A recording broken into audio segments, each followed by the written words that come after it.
Right as I was laying wreaths at my late wife's garden post, the HOA emailed a notice my monthly fee had tripled effective immediately. Name's Thurston. Retired university accountant. Still live on the ridge I helped survey in '87. Didn't raise my voice, just reached for the old binder with my initials, slid it next to the blinking PDF. The clause had been there all along. Ever been blindsided by someone in power only to find out you knew the rules better than they did? I'd been waiting on a package from my niece in Raleigh, a jar of muscadine jam and one of those knit ear warmers she sells on Etsy.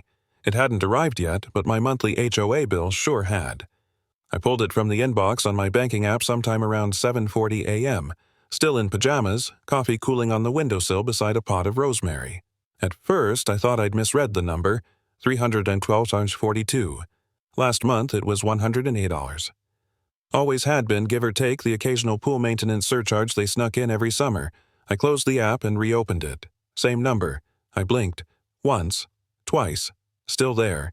3 digits and a few insulting cents hanging like a dare between the lines of due by November 5 and pay now. There was no cover letter, no email, no warning memo, just a new total.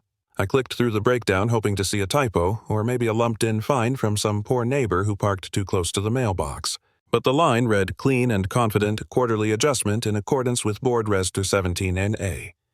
That was the first time I'd ever heard of Board Res 17A. Outside, the wind moved through the tall pines like it had someplace to be. It was October in Blowing Rock, the kind of morning where even the clouds looked like they were bracing for colder days.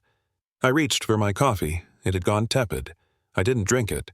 I'd spent enough years in university finance to know when something didn't balance. And this didn't just tilt, it toppled.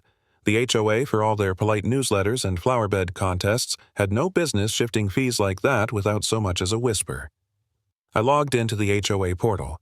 The last announcement was dated August 12th. Something about lawn irrigation and a reminder to close garage doors to keep bears out. Nothing about a budget change, let alone a tripling of dues. I clicked around a bit more minutes agendas, meeting summaries. The September and October tabs were blank. I tried calling the HOA office. Straight to voicemail. The recording was cheerful enough, Junia Sloan's voice bouncing with local theater brightness. Thank you for calling the Greenwood Hollow Homeowners Association. For faster assistance, please email us at... I hung up before she could finish. I could have emailed, sure, but I had a better idea. I swapped my flannel pajama bottoms for jeans pulled on a pullover and walked 2 houses down to see Corbin Thatch. Corbin was a retired postmaster who read Civil War novels in bulk and kept a daily journal written in fountain pen. He also had a better memory than most computers and a wary eye for HOA decisions. Mostly, though, he was the kind of man who noticed when numbers changed. His porch smelled like old wood and wood smoke. A ceramic squirrel guarded a stack of propane tanks. I knocked. He opened the door, already frowning. You got the bill, I asked. He nodded. $312.42. For grounds improvement, supposedly. That's what they told you I called and got Marcy that admin temp. She just kept saying grounds improvement, like it meant anything. He stepped aside and waved me in. Corbin's living room was the same as always, stacked newspapers, a blanket folded with military precision over the recliner, and a coffee table that doubled as archive. He moved to a tall cabinet in the corner and pulled down a thick binder. Still got this, he said, handing it to me. It was green plastic, the kind you buy at Staples and intend to fill, but never quite do. On the front was a label, Greenwood Hollow HOA Bylaws, 2004. There were 3 asterisks drawn in Sharpie beneath it. You still think these are valid? I asked. Unless they filed something new with the county and got a full board vote? He shrugged. And if they did, they sure didn't tell us. The binder was heavier than it looked. I flipped through the first few pages, table of contents, a code of conduct, something about mailbox standards. Then I saw it, buried somewhere in the middle, Article 11.2b. The font was smaller there, like someone had wanted to hide it even back in 2004. In the event that dues adjustments exceed 150% of the previous standard amount within a rolling 12-month period without prior public vote or formal resident notice, said adjustment shall be considered invalid and subject to immediate suspension pending review. I didn't breathe for a moment. The clause was there. Real. Stamped and initialed in blue pen by some long-forgotten board secretary. I traced the paragraph with my thumb like I used to follow lines in budget reports. It was legal, binding, and unless they'd filed something else, something I hadn't seen, it was still active.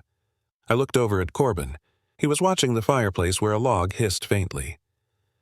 "How'd you remember this?" He shrugged again. "Didn't. Just never threw the thing out." I smiled. My pulse was climbing, but not from panic. This wasn't fear, it was something sharper, cleaner, like pulling an old watch from a drawer and finding it still ticking. I took the binder home, set it on my desk. I didn't email the HOA. I didn't call again. I opened a clean notepad and began underlining, circling, making columns. I printed a copy of the clause and pinned it above my desk lamp. I didn't write anything beneath it. I just looked at it for a long time. Then I highlighted the last line in bright yellow, folded the page once, slid it into an envelope. No return address, just one word in block letters. Reminder. Some truths don't scream. They tap, they nudge, they wait. Mine came in the form of line items, timestamps, and the lingering question if it doesn't show up in the minutes. Does that mean it never happened? I hadn't planned to audit 3 years of HOA budgets that Tuesday, but the wind had kept me inside. November in Blowing Rock bites sharper than the calendar suggests. The sky had turned the color of tarnished silver. I took it as a sign to sit down and dig. My office was the only room I kept close to sterile. 3 monitors still stood from my consulting days ringed around an old oak desk like satellites. An analog calculator metal buttons real weight sat to my right, ready like an old friend. Behind me, a space heater hummed beside my chair trying to take the edge off the draft coming through the shutters. I started with 2018. Lula May from the local scholarship board had once helped me track tuition discrepancies. Now, she sent me 3 years' worth of HOA statement PDFs, all archived in a folder named Home. That made me smile. I laid out the data side by side, month by month, line by line. In 2018, grounds fees hovered around $4,200 per quarter, a little high but plausible. In 2019, they bumped to $5,800. No explanation. Then came 2020, $7,300. Same quarter. Same contractor.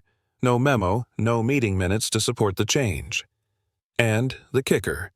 That was the year they canceled the spring garden walk due to weather damage. I remembered that spring clearly. Not a drop of rain between Easter and Memorial Day. I jotted down anomalies, highlighted in yellow, green for repeated offenses, pink for anything labeled discretionary. That word did a lot of lifting in these files. By lunch, I had 6 discrepancies. By 2 p.m., I had 11. One entry stood out March 2020. Discretionary Grounds Beautification Fund, $2,800, but that month there were no new plantings, no events. What's more, I remembered Junia Sloan mentioning at a block meeting that year, "We're scaling back outdoor expenses to be prudent." I leaned back and cracked my knuckles. That was the thing with numbers, they didn't lie, but they rarely confessed easily. At 3:30, Corbin emailed me a scanned copy of an HOA newsletter from January 2019. The footer listed a projected capital improvement at $9,200 for fencing renovations. Yet no fences had been changed that year. I checked satellite photos. Google Street View even called a neighbor who walked daily. Same splintered rails, same rusted anchors. The real gem came when I cross-referenced signatories.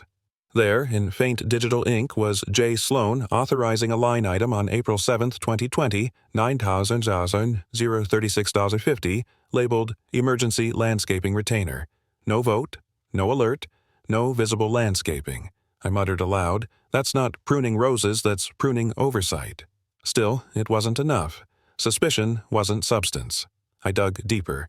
Blowing Rock's HOA website had long since archived its board minutes, but Corbin had been smarter than most. He'd saved entire web pages on a flash drive just in case. He dropped it off after dinner, no small gesture considering the arthritis in his knees. "You didn't get this from me," he said, and handed me the plastic stick like it was a thumb-sized grenade. I thanked him, plugged it in, and let my screens come alive. Meeting notes from March 2019, September 2020, June 2021. I read until my eyes dried out. Most were boilerplate. Motioned, seconded, passed. But then I saw it. December 3, 2020. Budget Note C. Attached Resolution 17A revised. There was no attachment. No mention of what 17A was, just a promise that it existed somewhere somewhen. That missing document pulsed louder than anything I'd found so far. Absence has a weight to it heavier than clutter. It was nearly midnight by then. Outside, the wind had stilled. Only the slow tick of my office clock remained. I shut the monitors off, rubbed my eyes, and leaned back. Then I opened my email. To Daryl Keene. Subject: Ever seen 11.2b used in real life? Daryl was my ex-brother-in-law, a former municipal legal counsel from Asheville. We didn't talk much these days. My sister and I had drifted, but Daryl and I always respected each other's minds. The reply came 5 minutes later, curt but telling. Once. It shut them down cold. Daryl Keene's kitchen smelled like starch and something slightly burnt. He'd always kept the toaster one notch too high. It was early December, and a wind sharp enough to shave bones slipped through the screen door at our backs. We sat at his dinette under a yellowing light, the vinyl cushions creaking each time I shifted. His wife was long gone, the house quiet. He placed a plate in front of me, chicken pot pie store-bought but oven-heated, and a mug of black coffee, no sugar. Then he sat down opposite and slid a folded photocopy across the table with 2 fingers. "This clause still stands," he said. I unfolded the page. It was a record from the North Carolina State HOA Bylaw Registry. Stamped in 2004. My eyes scanned for familiar language, and there it was. 3rd paragraph down. In the event that dues adjustments exceed 150% of the previous standard amount within a rolling 12-month period without prior public vote or formal resident notice, said adjustment shall be considered invalid and subject to immediate suspension pending review. Article 11.2b. Greenwood Hollow Association. I exhaled slowly. In the margin, Daryl had scribbled in neat black ink. No revisions recorded. No superseding articles filed. Still valid, he said again, sipping his coffee like it was a final verdict. He reached under a folder of tax forms and pulled out a highlighter. "You've got 3 clear violations already," he said. "Unexplained increase, no vote, concealed use of discretionary funds. That's enough to make them sweat." I nodded, letting the warmth of the coffee steady my hand. "We'll cite it," he continued, "but don't sound accusatory. Let the document speak first. Let them hang themselves trying to deny it." I pulled out my laptop, still running despite being a 2016 model, and opened a fresh draft in plain text. Daryl dictated slowly. His voice had the rhythm of someone who'd written grant appeals and denial rebuttals for a living. Clear, measured, lethal. We began, subject notice of procedural conflict. Greenwood Hollow, HOA, bylaws. Dear Board, I write to formally request clarification regarding the recent increase in HOA dues, effective October 2019. Upon review of the HOA's foundational bylaws, specifically Article 11.2b, attached for reference, I have identified potential inconsistencies in both procedural compliance and financial transparency. Then, the body 1. No resident vote was conducted prior to the dues adjustment. 2. No formal notice was distributed before or after the increase. 3. Discretionary fund allocations in excess of $9,000 were executed without documented purpose or meeting minutes. I attached a scanned copy of the clause from Daryl's registry file and included a PDF I'd assembled showing side-by-side comparisons of quarterly dues since 2018. We signed it together. Daryl added a final sentence. If this clause has been superseded, kindly provide the corresponding amendment number and the date it was filed with the state registry. I CC'd Lula May, who always read faster than most lawyers, and 3 neighbors I trusted to keep quiet but stay alert. Corbin Edna Holloway and Noah Vixler, the town's retired fire marshal who'd once audited a rescue fund and found missing radios. Then I hit send. I thought I'd wait a day for a response. It came in 20 minutes. From Junia Sloan to Thurston Megsboard at greenwoodhollowed.org. Subject procedural conflict. Mr. Meggs. Thank you for your concern. Please be advised that Article 11.2b is considered outdated and superseded by internal governance measures adopted in recent years. As always, the Board operates with residents' best interests in mind. Junia Sloan, President, Greenwood.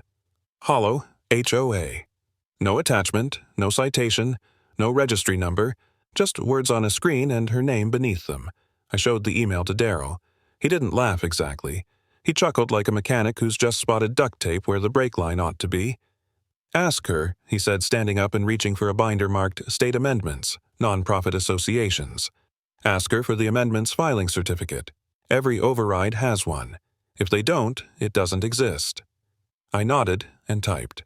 Follow-up. Please provide a copy or reference number for the official filing that supersedes Article 11.2b. Per NC State Registry Protocol, such amendments must be recorded and accessible via public record. Then I waited. 3 hours passed, no reply. At midnight, I refreshed my inbox once more. Still nothing. I looked back at Daryl's printout. One clause, 15 years old. Still standing. And right now, it was the most powerful thing in the hollow. I've never liked the sound of my own voice on tape. Something about it always feels thinner than I expect, less authority, more weathered paper. Still, that night I pressed record anyway. It was late January 2020. The kitchen was the only room warm enough to sit in for an hour straight. I'd propped my old webcam on top of a cereal box, honey bunches of oats nearly empty, and clipped a paper napkin over the overhead light to cut the glare. It gave the whole room a grainy confessional feel, almost like church if church involved ledgers. The window was open an inch to air out the smell of burnt toast from earlier. Wind chimes danced faintly in the background, and somewhere off in the hollow a dog barked twice, then stopped. Life went on quiet, unaware behind me. I pressed record. "Evening," I said. "My name's Thurston Meggs. I've lived in Greenwood Hollow for 13 years. I'm a retired university accountant. I pay my dues. Until recently, I didn't ask much." I held up a printed PDF with a yellow tab. It showed the October 2019 statement, the first triple charge. I explained the increase, the missing vote, the clause, Article 11.2b, which I read aloud, slow and clear. My voice didn't tremble. I wasn't angry, just deliberate. Then I scrolled through the ledger lines, highlighted 3 suspicious entries, used my finger to point at Daryl's printout official dated, unamended. 3 violations. 1 clause, no legal override filed. I ended the video with a pause. Then, if I'm mistaken, I'll retract this publicly. But if I'm right, then every dollar they took since that adjustment, they owe it back. I didn't ask anyone to share it, didn't tag neighbors or add music. I uploaded the video to Nextdoor under Greenwood Hollow HOA fee review and left it overnight. By morning, it had 87 reactions, 21 comments, and a repost on a Reddit thread called HOA Fail. By noon, Lula May had emailed it to her Bridge group, which apparently had a strong overlap with the local voter registration office. By 3 p.m., someone I didn't know sent me a direct message that just said, "We've been waiting for someone to say it. I made tea." Black no sugar, I let it steep too long. At 4:17 p.m., an email from Junia Sloan arrived. Subject, cease and desist. Misrepresentation of HOA records. Mr. Meggs, it has come to the board's attention that you have circulated incomplete and potentially defamatory information regarding internal financial decisions. We ask that you immediately remove said video and refrain from future distribution of unverified documents. Legal counsel has been informed. Junia Sloan, President, Greenwood Hollow. HOA. She didn't CC the board, just me. I didn't reply. Instead, I forwarded it to Daryl. He called, chuckling low. "You'd think someone trying to scare you would at least attach the supposed update." "What update?" "The one that allegedly supersedes 11.2b, he said. "You've asked twice. Still nothing. Nothing." An hour later, he sent me a file he'd dug up from a third-party archive, Greenwood Hollow Bylaw Revision, Draft 17A, PDF. It was marked in bold, red text, for internal review only, not yet filed. Do not distribute. The content was what you'd expect restructured payment clauses, broader discretionary authority, vague language about emergency infrastructure allocations. But it lacked signatures. No dates, no board approval stamps, no resident vote mentioned, no state filing number. He wrote in the body of his email, "This is what they're threatening you with. A draft." That night, I didn't post again. I didn't need to. Corbin knocked on my door the next morning. He wore his thick wool coat with elbow patches and held out a stapled document with both hands like it was a casserole dish. "Found this in my files," he said. "Taped to a meeting agenda from 21. Thought you might like it." The cover read Greenwood Hollow. Internal revision packet unratified for internal use only. There was a coffee ring on the back page. I flipped through it, same language as the draft Daryl had found, same lack of stamps, same hollow bite. I laughed, not loud, just under my breath. It was the sound of something breaking, but not in me. They'd built a house of numbers, and now the math was showing cracks. The projector flickered once, coughed out a tired hum, then steadied. On the pull-down screen, nothing yet, just the default blue of an idle connection. Still, that sound alone was enough to make a dozen heads turn my way. I hadn't spoken. I hadn't moved. But already they looked uncomfortable. It was August 2022, hot and sticky despite the ceiling fans rotating dutifully above us.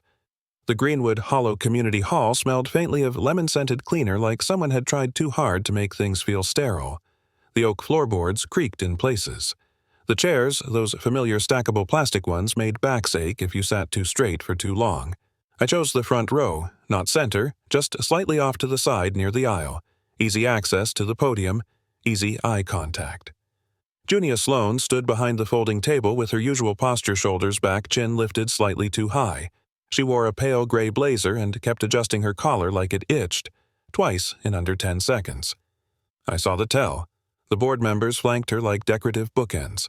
None spoke. The agenda read Item 2, Budget Clarification, Community Update, no details. I let the opening announcements pass landscaping updates, complaints about driveway widths, a brief nod to last month's water bill issue. Standard filler. Then Junia cleared her throat. We'd like to move into a quick overview of budget positioning for the upcoming quarter. There have been some concerns voiced informally, and we hope to lay those to rest tonight. I stood. Not abrupt, not dramatic, just deliberate. Madam President, I said.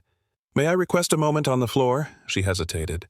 Eyes flicked to the board, then to me. Proceed, she said, thin smile intact. I walked to the folding table they called a podium and placed a plain paper folder atop it. No logos, no cover, just weight. I've printed copies, I said, and began distributing them. First to Junia, then each board member, then a few residents near the front. Corbin, Lula, May, Noah. A few unfamiliar faces, new homeowners, I guessed. I kept my voice even. You're holding an excerpt from the Greenwood Hollow HOA bylaws filed with the North Carolina State Registry in 2004. Article 11.2b. I stepped back toward the projector, inserted a USB stick.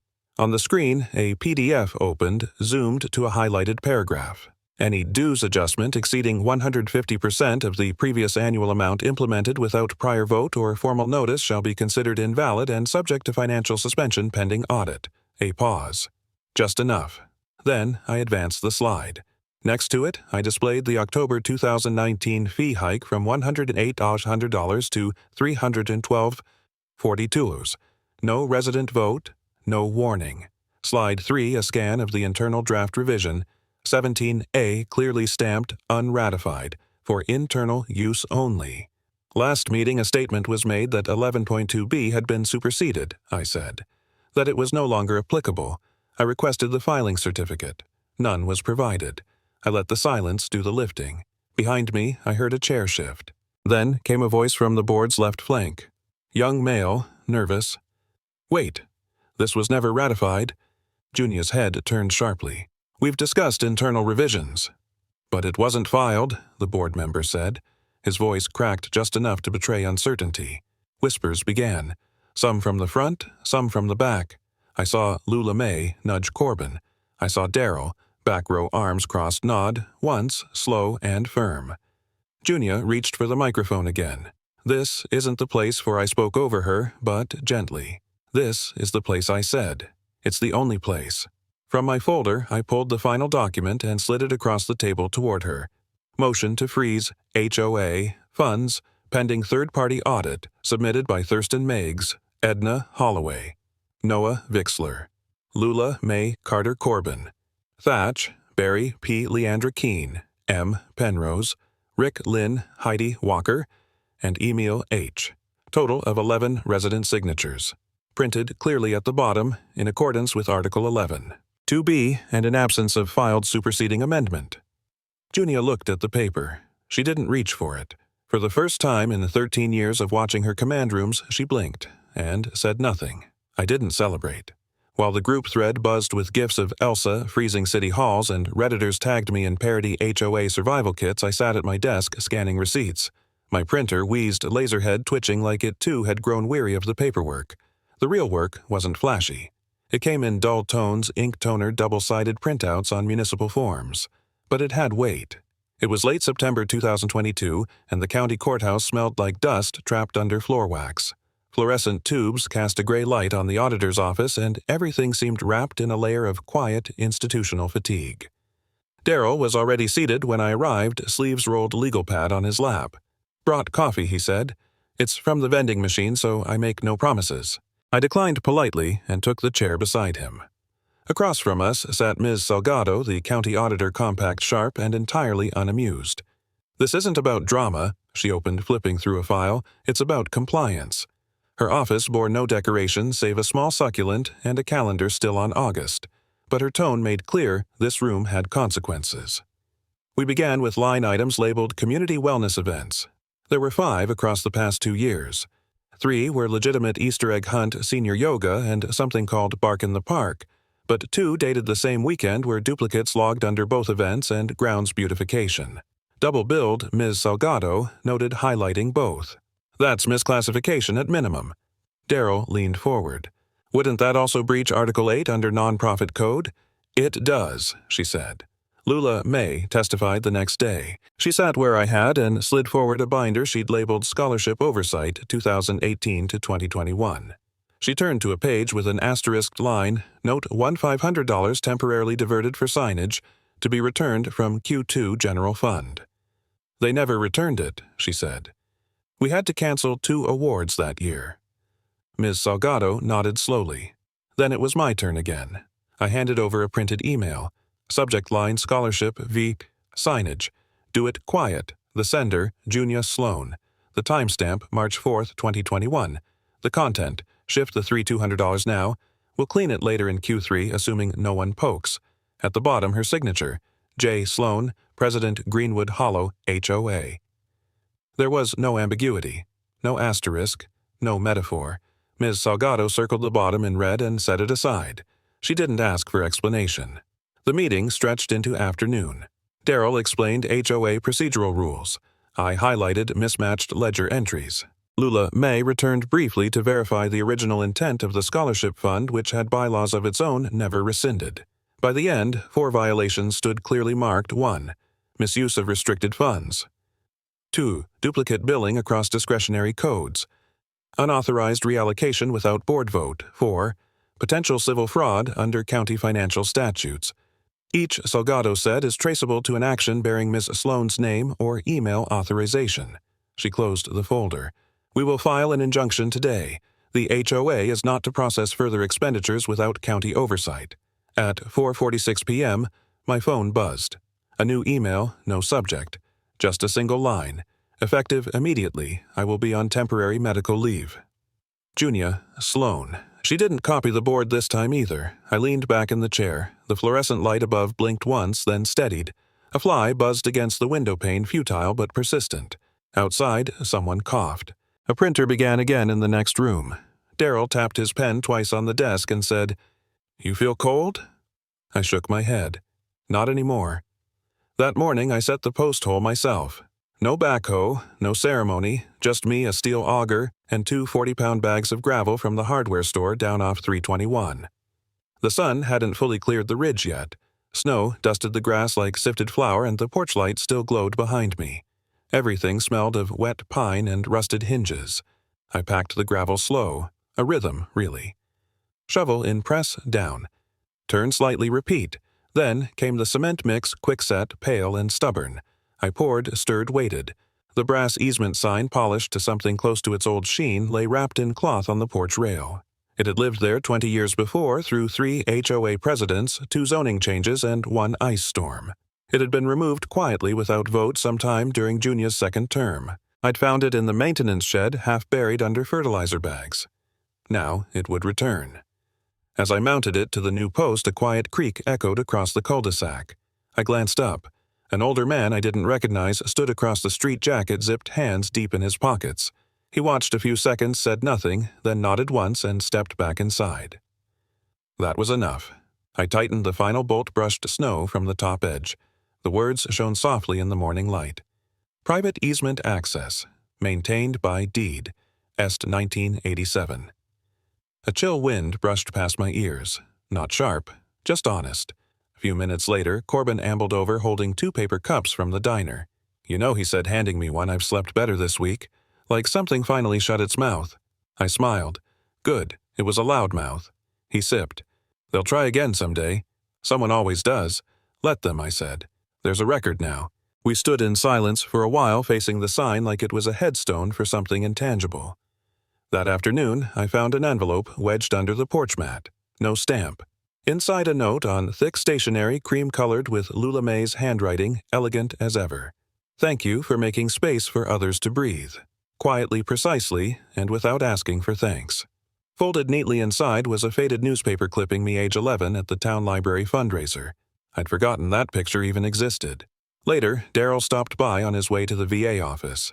He didn't stay long, just handed me a small metal thermos, said, "It's tea today," and leaned on the porch rail for a minute. You did it without shouting, he said, watching the last of the light touch the easement sign. That matters. Then he left the thermos behind. I carried it inside and set it beside the old photo album I'd pulled from storage. Dust lifted as I opened it. Page after page of birthdays, summer picnics, receipts taped in corners, things people used to keep before the cloud swallowed memory. There he was. My father standing beside the original post hammer in one hand, me clinging to his jeans. The date in the margin read July 1987. He'd written in red pen, "Let 'em know we belong here." I ran a finger along the image. Some lines blurred with age. Others stayed sharp. Twilight came early. The next morning, I opened the mailbox and found an envelope tucked among circulars and a coupon flyer.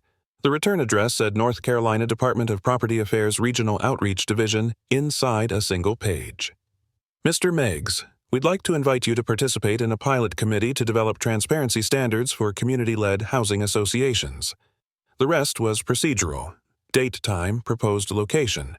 Nothing grand, no medal, no applause, but it felt right.